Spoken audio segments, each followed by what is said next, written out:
Unaware the wife, he pushed off the balcony, had survived and just inherited a $200 million fortune. Husband celebrated with his mistress and walked away. What she did next ruined him completely.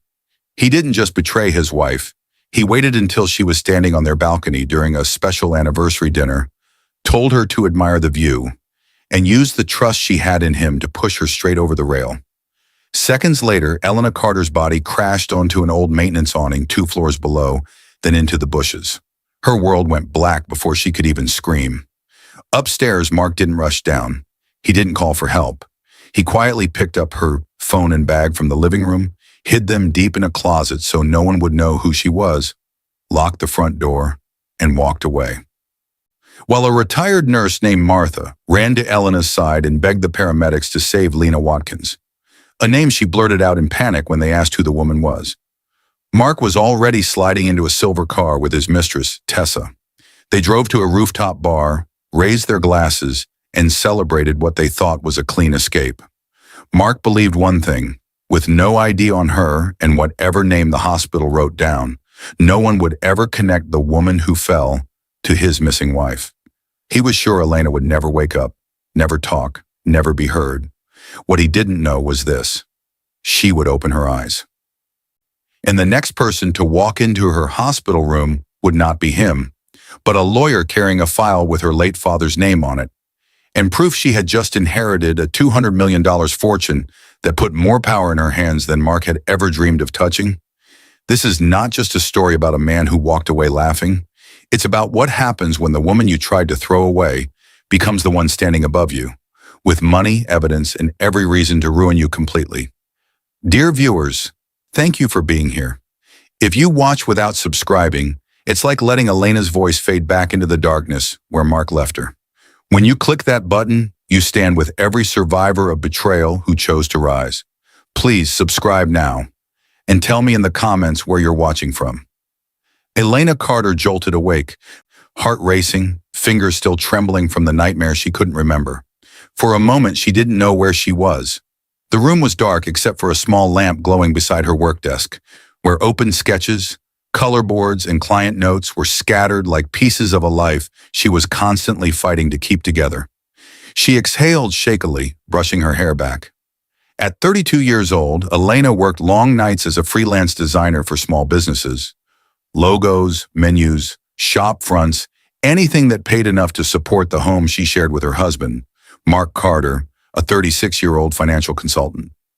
On the surface, they looked like a stable couple, 2 adults building a life step by step.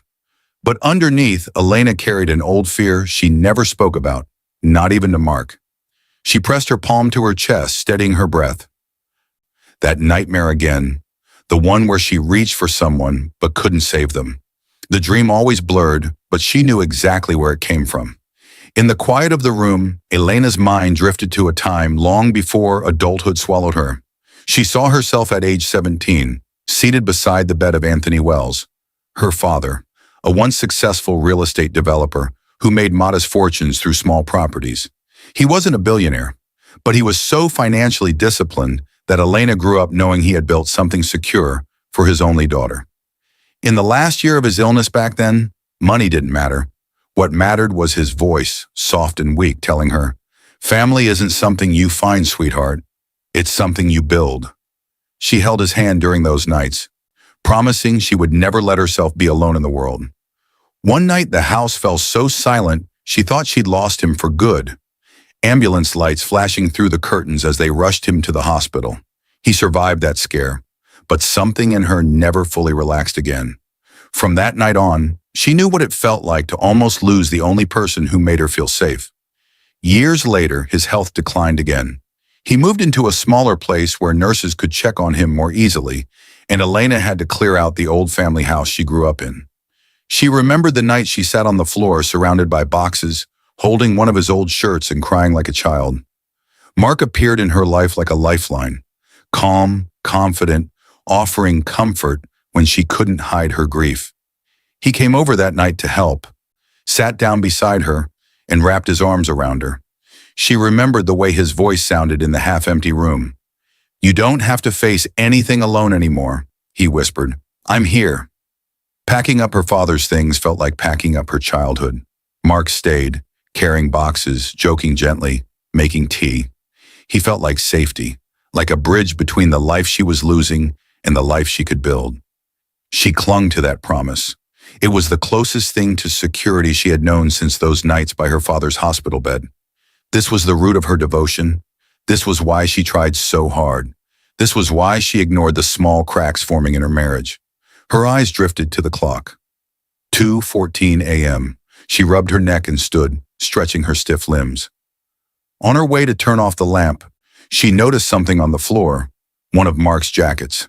He'd tossed it there earlier that evening when he rushed in to grab a file before heading back out again. He hadn't stayed long enough to talk. Just a quick, distracted kiss on her forehead and a, "Client emergency, I'll be late." She picked up the jacket to hang it, but as she slid her hand into the pocket, her fingers brushed something cold. A bracelet. Not just any bracelet, a gold bracelet, elegant and polished, with a small charm in the shape of a heart. The kind that didn't come cheap, the kind that would belong to someone who liked luxury. Elena frowned. She had never worn jewelry like this, not because she didn't like it, but because she'd always been saving money for their future. Mark knew that. He said it made her humble and grounded. But this bracelet, this wasn't hers. Her heart beat slower, harder. She turned the bracelet in her palm, watching the charm catch the light. It looked brand new. No scratches, no dust. Whoever owned it took care of it. On the underside of the tiny heart charm, almost too small to notice, was an engraving. Tessa. Elena stared at the name. She tried to brush it off. Maybe it belonged to a client. Maybe someone had forgotten it in his car. Maybe he'd picked it up so it wouldn't get lost. Mark had come and gone so quickly tonight that she hadn't even had time to ask about his day. Her hand tightened around the bracelet. She told herself not to jump to conclusions. She told herself people misplace things. She told herself trust was the foundation of marriage. But then that old fear, the fear of being left, forgotten, replaced, rose quietly inside her chest. She stood alone in the dim room, whispering the words her father once said. Family is built, not bought. Yet in her heart, something didn't feel built at all. Something felt like it was slipping. Elena slipped the bracelet into the small drawer of her desk, not ready to leave it in plain sight, and not ready to throw it away either. She didn't ask Mark about it. Not yet. Not when she wasn't ready for the answer. Elena believed love meant patience, even when something didn't feel right. As she walked toward the bedroom, a shadow passed across the hallway. The memory of Mark moving through the house lately, tense, distracted, whispering on the phone at odd hours, always a step away from her. She paused by the doorway, staring at his side of the bed, still empty, and then, without warning, her phone vibrated on the table, lighting up a new email notification from a sender she didn't recognize. The subject line read, "Regarding your father's remaining assets, urgent." She froze. A slow chill ran up her spine. Something from Elena's past was about to rise again, and it wouldn't be small. Elena flinched at the sudden sound of a door slamming downstairs. It was so forceful that the framed sketches on her wall rattled. Her heart jumped. For a moment, she thought her nightmare had merged with reality. She pressed her hand to her chest and breathed out slowly. No, this was real. Mark was finally home. His voice drifted upward, sharp and impatient, as he tossed his keys on the counter. Great, just great, he muttered to himself, loud enough for Elena to hear. The intensity of his entrance pushed a jolt of tension through the house. Elena stepped into the hallway, listening as Mark marched into the living room without even looking up at the stairs. The man moving around down there didn't feel like the same one who once promised to stay by her side through every storm. Mark Carter, 36, financial consultant, known for his polished appearance and clean-cut charm, looked different tonight. His jaw clenched, his shoulders stiff, eyes darting as if someone had followed him home. His tie was loosened, his shirt wrinkled in a way that didn't come from just work. He didn't greet Elena. He didn't even glance her way when she descended half a step to look over the rail. As the shock faded, Elena felt her heart beat slow into a steady ache. Here it was again. Distance. the invisible gap between them that had been widening for months. She walked down a few more steps into view, stopping in the doorway to the living room. "Long night?" she asked, trying to keep her voice calm. Mark didn't turn around. "Meetings," he said flatly. "Clients needed updates. The market's a mess." His tone felt like a wall being built brick by brick. Elena studied his back. She remembered her father once telling her, "People change gradually, not suddenly. The clues are always there." She saw clues now, a lot of them. Mark's sudden late nights, his constant phone buzzing, the expensive bracelet in his jacket last night. And now this tension, this coldness. She thought of the email about her father's remaining assets, still unread on her phone. But something about the way Mark moved told her this wasn't the right moment to bring it up. Instead, she stepped back into the shadows of the hallway. That was when she heard it. A voice, Mark's voice, low and urgent. It was coming from the kitchen. He was on the phone. Elena moved quietly, hovering near the corner where the wall met the doorway. From there, she couldn't see him, but she could hear his words echo faintly. Mark whispered, "She won't suspect a thing. Just wait." Elena's breath caught mid-inhale. She pressed her back against the wall, her pulse racing. Who was he talking about? What wasn't she supposed to suspect? Mark lowered his voice further. "I told you, it's all under control." A pause. Someone spoke on the other end, too faint for her to hear. Then Mark said something that made the edges of her vision blur. "No, she hasn't figured anything out. She trusts me. That's why this will work." For a split second, Elena forgot how to breathe. Her fingers trembled as she covered her mouth. Was he talking about her? About a plan? She didn't want to believe it. She didn't want to think Mark could ever use her trust against her. But the words hung in the air like cold smoke, impossible to ignore. Then Mark turned slightly, just enough that Elena scrambled away before he could see her. She hurried back to her desk and pretended to be adjusting her laptop screen as he entered the hallway. His face was calm, too calm. "Elena," he said with a tight smile, "did you need something?" Her throat tightened. "No, I just didn't know you were home." He nodded once, the smile vanishing faster than it came. "I'm heading upstairs to shower. Big day tomorrow." He walked past her and she felt the absence of warmth in his steps. Not anger, not stress, something else, something calculated. When she heard the bathroom door close and the water start running, Elena finally allowed herself to breathe again. She sat at her desk and pulled her laptop closer. She needed answers. She needed to know what Mark was hiding. She opened her browser and pulled open a new tab. From the desk drawer, she took out the bracelet and examined the engraved name again. Tessa. She typed it into the search bar alongside Mark's firm name. Maybe it belonged to someone Mark worked with. Maybe it was harmless. Maybe. Before she could press enter, a notification flashed in the corner of her laptop screen.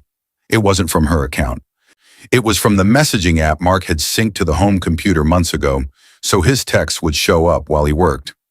A new message popped up from an unknown number on Mark's synced account. "Tonight, same place."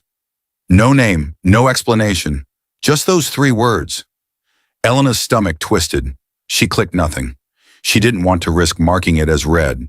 Her hand shook as she held the edge of the desk. If the message was meant for him, what place was he going to? And who was he meeting there? Before she could untangle the thought, another notification flashed, this time on her phone beside the keyboard. An email update from the same unknown legal office that had contacted her last night about her father's assets. This time the subject line read, "Your presence is required. Details cannot be postponed." Elena swallowed hard. 2 secrets now pulled at her from opposite directions. Her father's unfinished business and her husband's. Something was happening behind the scenes, something Mark didn't want her to know, and the next day would force her to face truths she wasn't ready for. The knock on the bedroom door was so sharp, so sudden that Elena jumped and nearly dropped her phone. Her heart thudded against her ribs. Before she could answer, the door swung open. It had been a few days since the strange message on Mark's synced account and the second email from the legal office. She had scheduled a call with them for the following week, but hadn't told Mark yet.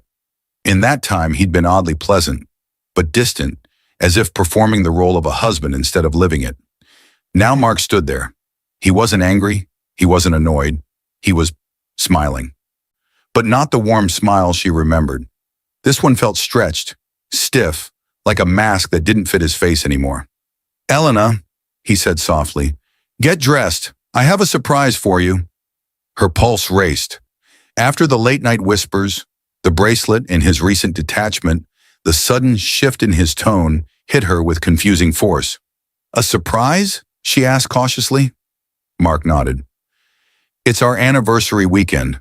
I think we should celebrate early. Just us." There was no warmth behind his eyes, no excitement, just calculation. Still, Elena forced a smile and followed him downstairs. She wanted to believe this was an attempt to reconnect, to fix the growing distance between them, but her instincts whispered otherwise. The moment she stepped into the living room, her breath caught. The balcony doors were open, and soft lights flickered outside. A small round table was set up on the balcony, covered with a white cloth and two delicate wine glasses. A quiet melody played from a speaker beside the wall. It looked perfect. Too perfect. Mark stepped behind her and placed his hands on her shoulders. They felt heavy. "I wanted tonight to be special," he murmured. "We haven't really been us lately." Elena swallowed hard, telling herself not to be paranoid. This was their marriage, their anniversary. This should be safe. But she remembered something, a tiny detail that now pulsed in her mind like a warning light. 2 weeks ago, she had seen Mark crouch by the balcony railing with a wrench. When she asked what he was doing, he simply said, "Just tightening things up. Safety first." She thought nothing of it at the time. Mark liked fixing things around the house. And the building was older. It made sense. But now the image replayed with a new meaning. Elena followed Mark onto the balcony, the cool night breeze brushing her face. The railing behind the table looked sturdy at first glance, but something inside her twisted painfully. She took her seat across from him. As Mark poured wine into her glass, her mind drifted back to a memory she tried not to visit often. They were younger then, standing on this same balcony when life felt simple and the world seemed safe. Mark went down on one knee, holding out a ring. "Elena," he had whispered, "I'll never let you fall. I promise."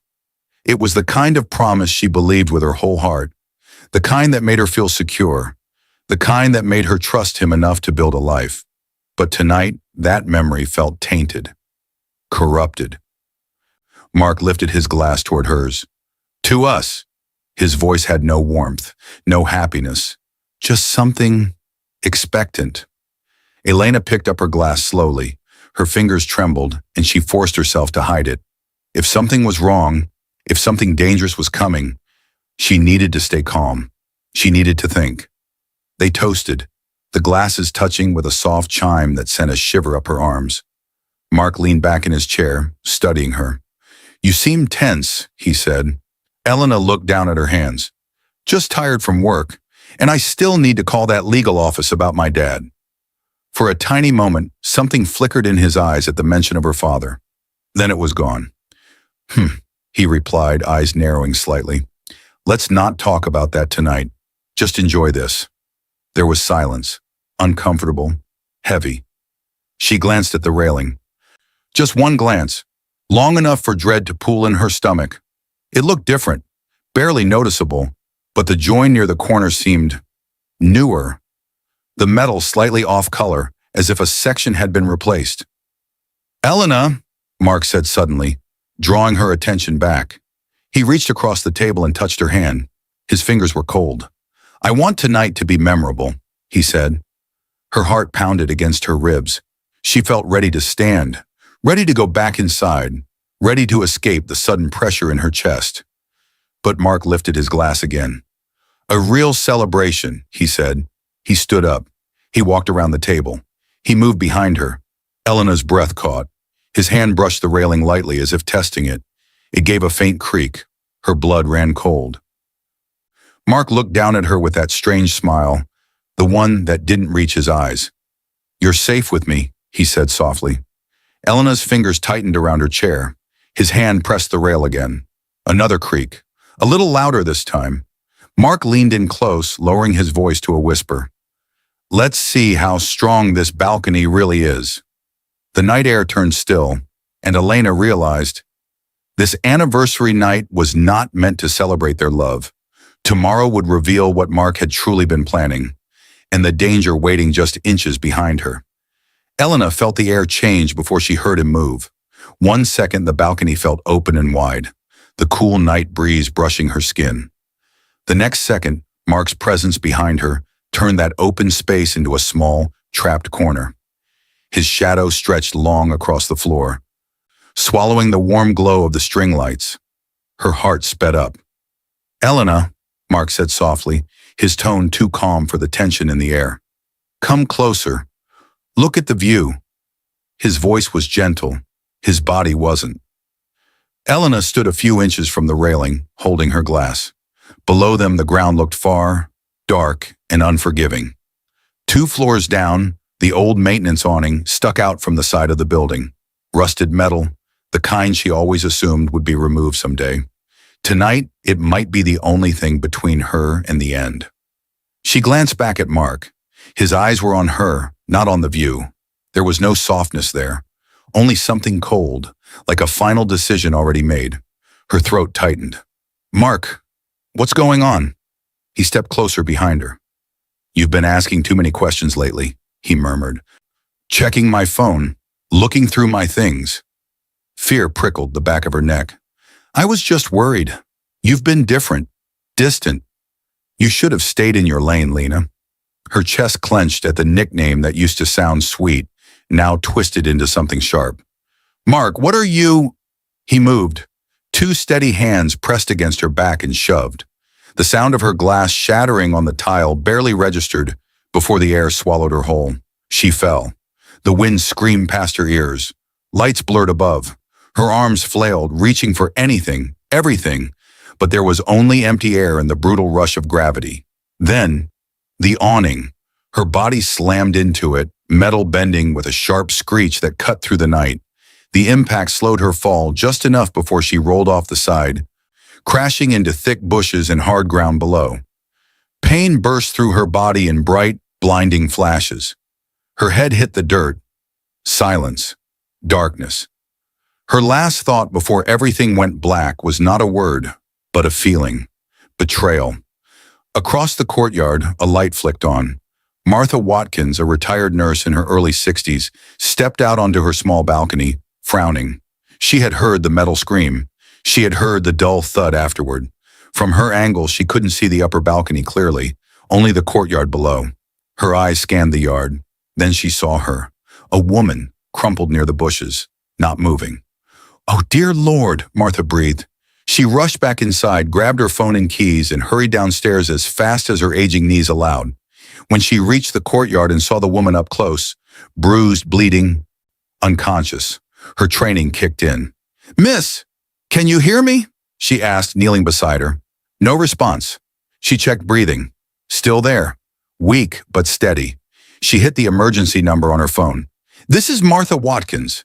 There's a woman on the ground outside my building. I think she fell from a balcony. Please hurry." The dispatcher asked, "Do you know her name?" Martha looked at the woman's face.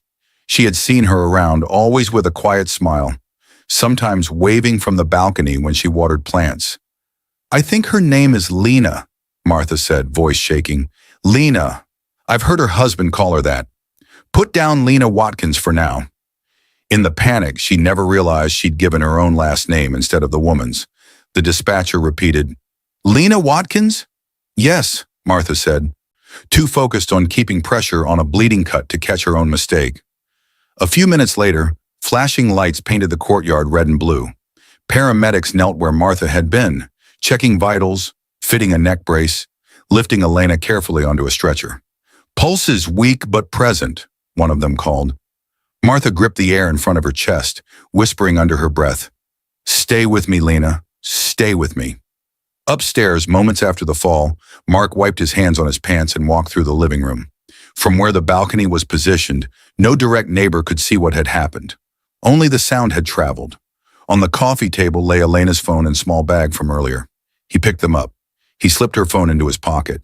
He tucked her bag deep into a storage closet behind old boxes, closing the door carefully. No ID, no purse, no easy way to know who she was. He checked the hallway. No one at the door. No voices yet from outside, just distant city noise. He locked the apartment door and stepped out into the night, walking down the back stairwell instead of the main elevator, avoiding anyone who might ask questions. A few streets away, a silver car waited with its headlights dimmed. Inside sat Tessa Hayes, 32, Mark's colleague, the woman with the gold bracelet. Dressed in a sleek dress, she leaned over the steering wheel, anxiety and excitement mixed in her eyes. He slid into the passenger seat. "Well?" she asked, voice hushed. "Is it really over?" Mark let out a long breath and smiled. A real smile, one he hadn't given Elena in months. "It's done," he said. "We're finally free." Tessa laughed softly, pulling 2 small bottles of champagne from her bag. She popped them open and poured them into plastic cups. They clinked to them together. "To us," she whispered. They drove off, leaving behind the distant echo of sirens growing louder near the building Mark no longer cared about. Later that night, they would be caught on a rooftop bar camera, laughing, touching, celebrating, while Elena lay in a hospital bed under a name that wasn't hers. As the ambulance lights flashed over Elena's still body, Martha held her hand and kept repeating, "Stay with me, Lena. Stay with me." She had no idea that the wrong name she gave would become the first shield protecting Elena from the man who thought she was gone forever. Elena woke like she was being dragged out of deep water. Her whole body jerked, lungs pulling in air, with a harsh, painful gasp. Bright light burned her eyes. Machines beeped steadily around her. She tried to sit up, but a stabbing pain in her side forced her back down. Her throat was dry. Her head pounded. For a moment, she didn't remember the fall. Then the balcony flashed in her mind. Mark's hands, his voice, the feeling of nothing under her feet. She choked on a breath. A nurse hurried over, the same one who had watched over her for days now. "I'm glad you're awake," the nurse said gently. "I'm Nurse Helen, and you're safe. You've been unconscious for 3 days." Elena swallowed. "Where? Am I?" "In the hospital," Helen replied. "You were brought in after a fall from your building. A neighbor found you outside and called for help." Elena's voice came out hoarse. "My name is Elena Carter." Helen gave her a confused look and glanced at the chart hanging by the bed. "The report says your name is Lena Watkins. That's what the caller told us." Elena blinked slowly as the pieces started to connect. Martha, the neighbor. She must have heard Mark use the nickname Lena, and in the chaos instinctively said her own last name. No ID, no bag, no phone. Mark had made sure nothing tied her to him. Helen adjusted the IV line.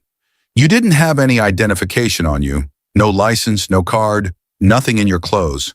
So the paramedics listed you under the name the neighbor gave. We've had you down as Lena Watkins since admission." Elena stared at the ceiling, the beeping of the monitor suddenly too loud. "Can you update it?" she whispered. "My legal name is Elena Carter." Helen nodded slowly. "Of course. It happens more than you'd think when people come in unconscious. I'll let registration know and add both names to your file so we don't lose the record." She hesitated, then added, "The neighbor who found you, Mrs. Watkins, she stayed until the doctors took over. She kept saying you deserved another chance." "From what I heard," Helen added quietly, "the police logged it as an accidental fall for now. With no identification on you and no family listed under the name Lena Watkins. There wasn't much they could do besides write up the report and move on." The words landed like heavy stones on Elena's chest. No one had asked for her. No one had come. Mark wasn't worried. Mark wasn't searching, because Mark believed she was gone. Helen glanced at her chart again, then back at Elena. "The paramedics mentioned something else when they brought you in. They thought it was strange that no one from your apartment came down to see what happened." Elena's throat tightened. "They said neighbors heard a noise and saw a man leaving the building not long before you were found." Helen continued carefully. "One of them later swore she recognized him at a rooftop bar down the street that same night, with another woman." Elena's eyes closed. Her heart didn't break this time. It hardened. Memory slid into place like puzzle pieces. The gold bracelet she found in Mark's jacket. Her online search that night. The corporate event photo that appeared when she finally pressed enter before the anniversary. Tessa Hayes, his colleague, smiling with other staff. The exact same bracelet shining on her wrist. Elena had wanted to believe it meant nothing. She had wanted to believe Mark still loved her. Now she saw it clearly. The late nights, the secret calls, the message, tonight, same place. The rooftop bar sighting. He hadn't just lied. He had built an entire future without her and tried to push her out of his. Helen noticed the fire rising in Elena's eyes. "Are you okay?" "No," Elena whispered, "but I will be." Helen gave a small, sad smile. "Mrs. Watkins kept saying the same thing when you came in. She told the doctors you deserved another chance. I think you're taking it. Another chance." The words settled deep. Not just another chance at life, another chance at choosing herself. That night, as the hospital quieted and the lights dimmed, Elena stared at the ceiling and made a silent promise. If she walked out of here, she would never walk back into Mark's shadow. She didn't know how yet. She just knew this. She would not be the woman he pushed off the edge. The next morning, when the door to her room opened again, it wasn't a nurse who walked in. It was a man in a suit holding a briefcase and a file with her father's name on it. And he was about to hand her a power Mark never saw coming. The hospital door burst open so quickly that Elena flinched, gripping the blanket as if expecting another attack. Her heart slammed against her ribs. For one terrifying second, she imagined Mark standing there with that same cold smile from the balcony. But it wasn't Mark. A tall man in a dark suit stepped inside, holding a briefcase close to his chest. His expression was serious but kind, as if he already knew she was in pain. He paused by the doorway, scanning her bandaged arm, the bruises on her face, the fear still lingering in her eyes. "Elena Carter?" he asked gently. Her breath hitched. No one in the hospital had called her that until Nurse Helen fixed her file earlier. They all knew her as the misidentified Lena Watkins. How do you know my real name?" Elena whispered. The man walked closer, introducing himself with a respectful nod. "My name is Robert Lane, and I'm an estate attorney. I represent your father's legal affairs." His voice was warm but firm, an experienced man in his mid-50s who handled important matters with quiet seriousness. Elena's grip on the blanket loosened. "My father? That can't be. I haven't spoken to him in years." Robert's expression softened. "I know, but he kept track of you, even from a distance." The intensity in the room settled into a heavy, emotional quiet. Elena's throat tightened. Her father, the last person she loved before Mark, was gone. "When did he?" she managed. "Recently," Robert said gently. "His health had been fragile for a long time, as you know. In his final instructions, he made it very clear that we were to keep trying to reach you, no matter how difficult it was." Guilt pricked at her chest. She hadn't seen him in years, not since their last argument about Mark. Robert continued, "Over the past few weeks, our office tried contacting you. We emailed you about your father's remaining assets and called the number listed for your husband. Each time he told us you were traveling and unreachable. When you didn't respond to our emails either, we hired someone to help locate you. That's how we found your hospital admission under your corrected name, Elena Carter." Elena thought of the subject line that had frozen her in the dark. "Regarding your father's remaining assets. Urgent." She'd meant to read it properly, meant to answer. Then Mark's behavior and the anniversary dinner had swallowed everything. "Why are you here now?" she asked quietly. Robert opened his briefcase, pulling out a set of documents. "Because despite the distance between you, your father never changed his mind about one thing." He set the papers on her lap. "Your father left everything to you. All assets, all accounts, all property. You are his sole heir." Elena blinked. "Everything? But he didn't have that much." Robert shook his head with a faint, knowing smile. "Your father was more successful than he let on. Much more. Over the years, he built a private investment portfolio, small properties, long-term rentals, equity stakes in businesses, conservative but steady investments. He kept most of it quiet so you wouldn't feel pressured or targeted." He gave her a moment, then added, "Elena, you've inherited a total estate value of $200 million. The room stilled. The beeping machines faded. The hospital walls felt unreal. Her breath trembled, her mind struggling to catch up. $200 million.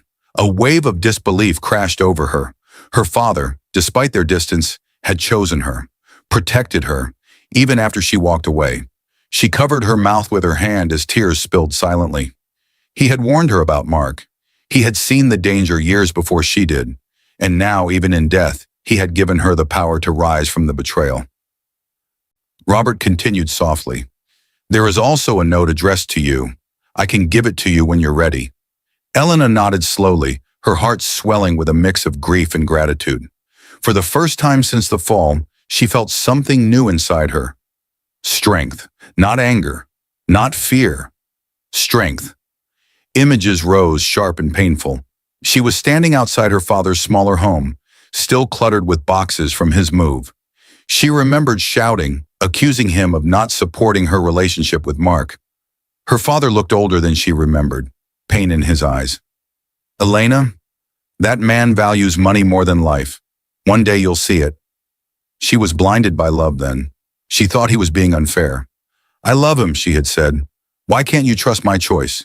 He sighed, placing a hand on her shoulder. "I trust you." "I don't trust him." But she had pulled away. She walked off that porch, telling herself she didn't need her father's approval. That was the last real conversation they ever had. Elena wiped her eyes. Robert remained silent, giving her time. This inheritance was more than money. It was independence, a shield, a weapon, a chance to stand on her feet and uncover the truth without Mark's control shadowing her.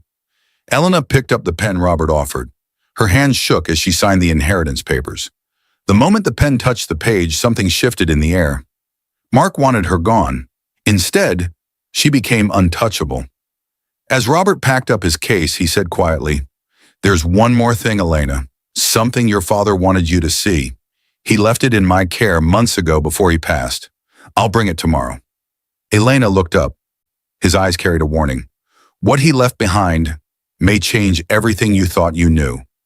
The printer spat out pages like bullets, each one hitting the table with a sharp smack that echoed in the small conference room. Weeks had passed since Elena first signed the inheritance documents and was discharged from the hospital. Her body still ached, but she could walk on her own now.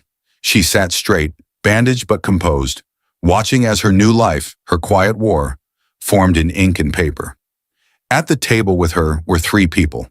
Robert Lane, her father's lawyer, calm and strategic. Daniel Reed, a seasoned private investigator with sharp eyes and a calm voice. May Turner, a digital forensics expert, her fingers moving fast over her laptop. These were not just professionals. They were her allies. "Let's start with the simple part," Daniel said, sliding the first folder toward her. "How he built the trap." Inside the folder was a receipt. Elena's eyes scanned it. Purchase order. Custom balcony railing section. Date, 3 weeks before the fall. Paid by Mark Carter. "It wasn't a random moment," Daniel said. "Your father hired me months ago to look into Mark when he started doubting him. I didn't have enough back then to confront you with, but after your accident, Robert asked me to reopen everything. This receipt came from a contractor Mark used personally." He pointed to a photo clipped to the file, an inspection shot of the railing, taken by the contractor as proof of installation. The replacement piece looked solid, but it was installed with weaker anchor points than the rest, Daniel explained. Under normal leaning, it would probably hold. Under a sudden, strong push, it would fail. Her mind flashed back to Mark, tightening the railing for safety, to the slightly different color at the joint, to the creak when he pressed on it behind her chair. It was never about safety. It was preparation. May turned her laptop toward Elena. "We pulled external footage from neighboring buildings and nearby traffic cameras. Watch." The first clip showed Mark leaving their house through the side entrance, calm, locking the door behind him. Another angle from across the street caught him walking briskly to the corner. A silver car pulled up. Tessa at the wheel. Elena felt her jaw tighten. The next clip jumped to a nearby rooftop bar entrance. The security camera showed Mark and Tessa arriving together less than an hour after Elena's fall. Tessa linked her arm through his. They were laughing. May paused the frame, zooming in. Mark raised a glass in a toast. Tessa's bracelet, that bracelet, glittered on her wrist. "They weren't just meeting," May said quietly. "They were celebrating." While Elena lay in a hospital under a wrong name, fighting for her life, Robert slid over another stack of papers. Your father suspected something about Mark long before you did. He quietly asked us to monitor any financial ties that didn't make sense. Multiple bank transfers, same recipient, Tessa Hayes. Descriptions, future plans, new start, house fund. Elena swallowed hard. He was planning a life with her. Using you as the stepping stone, Robert said, with your father's money and his long-term sights. Your father didn't know about the attempt on your life, but he knew Mark was positioning himself. Her father's voice echoed in her memory. That man values money more than life. He had been right. May opened another file. This one wasn't easy. It was buried in an old cloud backup from Mark's phone, connected through the same account we saw messages from. She clicked play. Mark's voice filled the room, small but chilling. As soon as she's gone, we're free. I'm tired of waiting. The timestamp was 2 days before the anniversary. Surprise. Elena's hands curled into fists, but her eyes stayed dry. She wasn't breaking anymore. She was building. Can he be charged? Elena asked, turning to Robert. Her voice was calm, low, full of something new. Resolve. Robert nodded slowly. With what we're gathering, yes, this is not just an accident. This is intent. Once we give this to the authorities, they'll have enough to open a serious investigation, but we can choose when to step into the light. Daniel added, and we're not done. There's one more piece your father's records led us to. It might be the strongest. He handed her a sealed envelope. This was part of the file your father marked urgent, Robert explained. We wanted you to see everything else first. Elena opened it. Inside was a copy of a life insurance policy. Her name, her alleged signature, off, slightly wrong, not the way she signed her legal forms. Date, 3 weeks before the fall. Beneficiary Mark Carter. She felt a cold calm settle inside her. He insured me, she said quietly, then staged the perfect way to collect. May tapped the page. We already forwarded copies to a handwriting analyst. Their preliminary opinion says the signature is highly inconsistent with verified samples of yours. Elena looked up. Her eyes were no longer questioning. They were sharp, dangerous. Elena closed the folder and took a slow breath. Then we don't just show the truth, she said. We show it in front of everyone. Robert nodded. We can intervene in his insurance hearing. He thinks he's walking in to argue for a payout on your death. Instead, he'll meet you. And the next time Mark saw her, it would be in the one place he thought he'd never have to face her again. The courtroom. The courtroom doors slammed open so hard that every head jerked toward the entrance. The sound cracked like lightning. Sharp, shocking, impossible to ignore. Mark, standing beside his lawyer at the front, froze mid-sentence. He thought this hearing was about one thing only, confirming details for the life insurance payout on his late wife, whose body had never been formally recorded under her legal name. His face drained of color, because walking through those doors, alive, steady, and burning with silent fury, was the woman he thought would never walk anywhere again. Elena. Gasps rippled through the courtroom like a wave. Whispers exploded. Even the judge lifted her eyebrows, startled. Mark stumbled back a step, knocking over his own chair. His voice cracked. Elena, what, how? Elena didn't blink, didn't flinch, didn't give him a single piece of the fear he once controlled. She walked forward slowly, deliberately. Every heel strike echoed with power, with survival, with truth.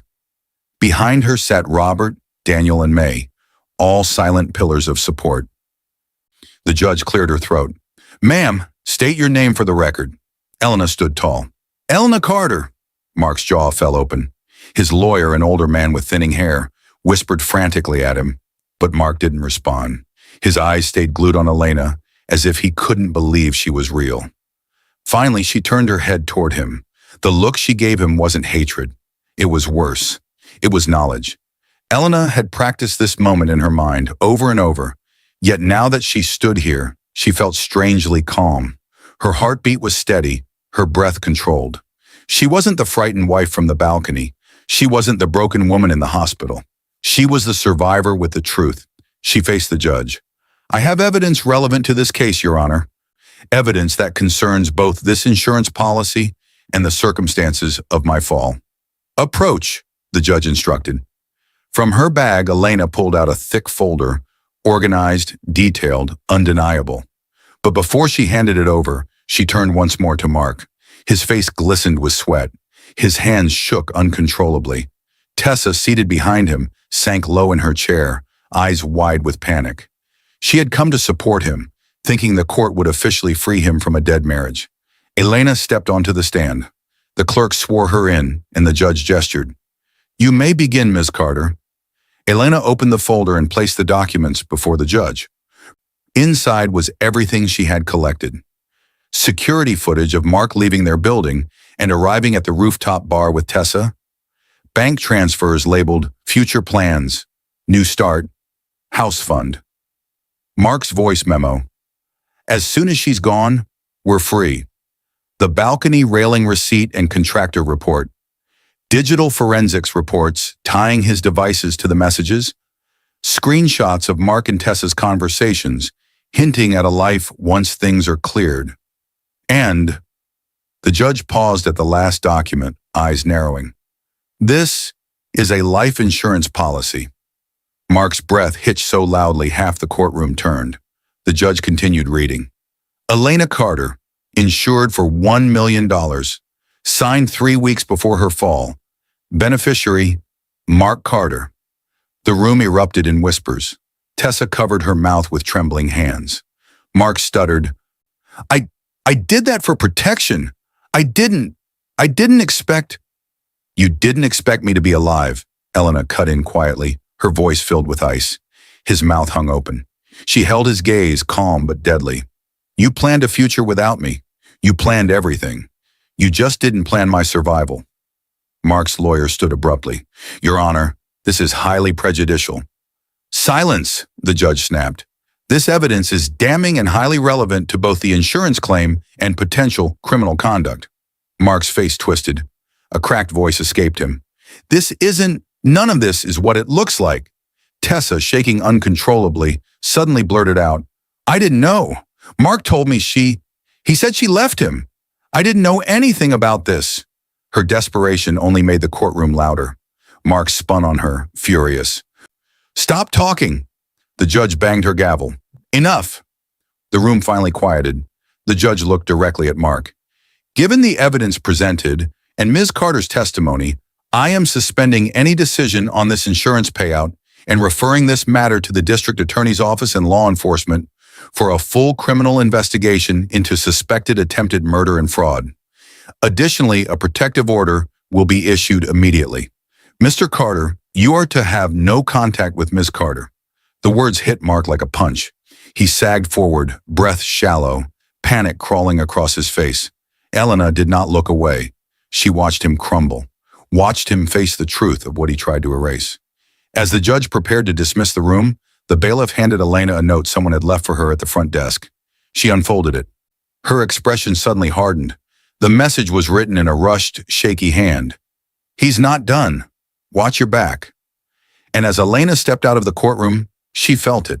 The storm wasn't over. The most dangerous move was still ahead. The voicemail hit Mark's phone like a hammer. "Mr. Carter, this is Human Resources. You are suspended effective immediately in light of the ongoing investigation and media attention. Please do not return to the office." The message ended with a cold beep. Mark stood in his living room, now half empty because Tessa had taken everything she liked, and the silence felt heavier than the furniture missing from the shelves. His breath quickened. His palms sweated. His eyes darted around as if searching for someone to blame. His entire world was falling apart faster than he could catch it. His phone buzzed again. Another voicemail. "Mr. Carter, your contract with Westfall Investments is terminated. Given recent allegations in the pending criminal investigation, our board cannot be associated with you." Another beep. Mark staggered backward until his legs hit the edge of the couch. He dropped onto it, feeling the cushions collapse beneath his weight, the same way his life was collapsing around him. "This isn't happening," he whispered. But it was. He ran his hands through his hair and squeezed his eyes shut, trying to breathe, trying to think, trying to remember the moment everything began to unravel. And it all led back to Elena. Not the woman he pushed off the balcony, but the woman who walked into that courtroom, alive, unbroken, unafraid. It haunted him, replaying in his mind like a nightmare loop. Her steps echoing her eyes, burning the judge ordering an investigation, the whispers erupting, Tessa shaking beside him, his entire future turning to dust. He leaned forward, elbows on his knees, head in his hands. His phone buzzed again. He didn't want to answer, but he did. "Tessa?" he asked, hopeful, desperate, but the voice wasn't gentle. "Don't call me," she snapped. "Don't text me. Don't mention my name." "Tessa, please." "I already talked to investigator," she said, voice shaking but resolute. "I told them everything I knew. I'm not going down for you, Mark. You're on your own now." The call cut off before he could reply. Mark stared at the phone, stunned. Tessa had chosen herself. He shouldn't be surprised. She was like him. She only stayed where she benefited. Now she saw him as a sinking ship. He dropped the phone onto the carpet and gripped the couch arm to steady himself. A knock hit the front door. Panicked, frantic pounding. Mark jumped, fear shooting through him. He opened the door a crack. Two men in business suits stood outside, his last investors. Their faces were furious. "You lied to us. You didn't tell us about the investigation. We're pulling out of the project today, and we'll sue if we lose a single cent because of you." Before he could explain, they turned and walked away. Mark shut the door quietly. Then he slid down until he hit the floor. Everything was gone. His career, his reputation, his partner, his investments, his future. And investigators were now building a case to prove he pushed Elena intentionally. He buried his face in his hands. "This wasn't supposed to happen," he whispered. "She wasn't supposed to survive." The words trembled out of him like confession. Later that afternoon, Mark forced himself to drive to the courthouse after receiving a notice requiring his presence regarding the ongoing proceedings. The hearing itself wasn't directly about charges yet, but protective orders, financial disclosures, and next steps. He told himself he was going to fight. In reality, he wanted to see Elena again, to convince himself she was real, to grab onto any fragment of control. He saw her from across the courtyard, standing with Robert and Daniel, sunlight catching her hair, her posture steady and calm. She looked stronger, different, untouchable. Mark swallowed. His heart pounded with fear mixed with a twisted longing, a distorted echo of the marriage he destroyed. He walked toward her, rehearsing words in his mind. "Elena!" She turned. Her eyes didn't hold hate. Worse, they held nothing for him. His voice cracked. "Please, we can fix this. You need me." Her expression softened, not with love, but with the sadness reserved for someone who no longer mattered. "No, Mark," she said softly. "I don't need you." He stepped closer, grasping for anything. "But everything is falling apart. Everything. Elena, please." She held up a hand. He stopped instantly. "I didn't need your money. I didn't need your approval. I didn't need your loyalty." She paused. "I just needed the truth." Mark's face broke, truly broke, for the first time. Elena stepped back, and Robert moved between them, protective and sharp. A bailiff approached Mark. "Sir, you're violating the restraining order. Step away now." Mark backed away slowly, realizing his last plead for mercy meant nothing, and had just become another mark against him. As Elena walked toward the courthouse doors, Daniel leaned in and whispered something to her. Her eyes widened, then her face hardened. Something had happened, something new.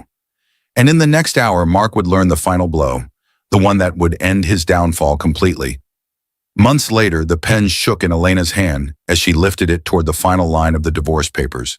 The criminal case against Mark was moving forward, the investigation now in the hands of prosecutors, but today was about something else. Today was about closing the last legal tie between them.